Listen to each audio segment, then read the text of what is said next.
আসসালামু আলাইকুম রহমতুল্লাহি বারাকাতুহু। আমি আমার ইউটিউব চ্যানেল কারি বদিউজ জামানের মাধ্যমে বাচ্চাদেরকে মসজিদে নিয়ে আসার সম্পর্কে বিস্তারিত আলোচনা করেছি। আমার ইউটিউব চ্যানেলে গিয়ে নামাজের বিষয়ে এই ভিডিওগুলো দেখুন। বাচ্চারা কোন বয়স থেকে মসজিদে আসবে, কিভাবে মসজিদে আসবে, কোন লাইনে দাঁড়াবে, এ ব্যাপারে আলোচনা করা হয়েছে। আজকে আমাদের সমাজে বাচ্চাদেরকে নিয়ে সমস্যা তৈরি হয়। বাচ্চারা মসজিদে আসলে আমাদের অশান্তি এবং আমরা ঝামেলা করি।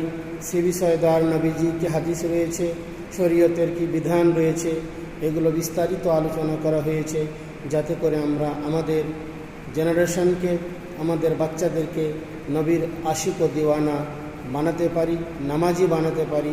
কিভাবে বাচ্চারা নামাজি হবে, কিভাবে আমার ছেলে মেয়ে অসৎ পথ থেকে, নাজায়েজ পথ থেকে, হারাম পথ থেকে ফিরে জান্নাতের পথে পথিক হবে। আসসালামু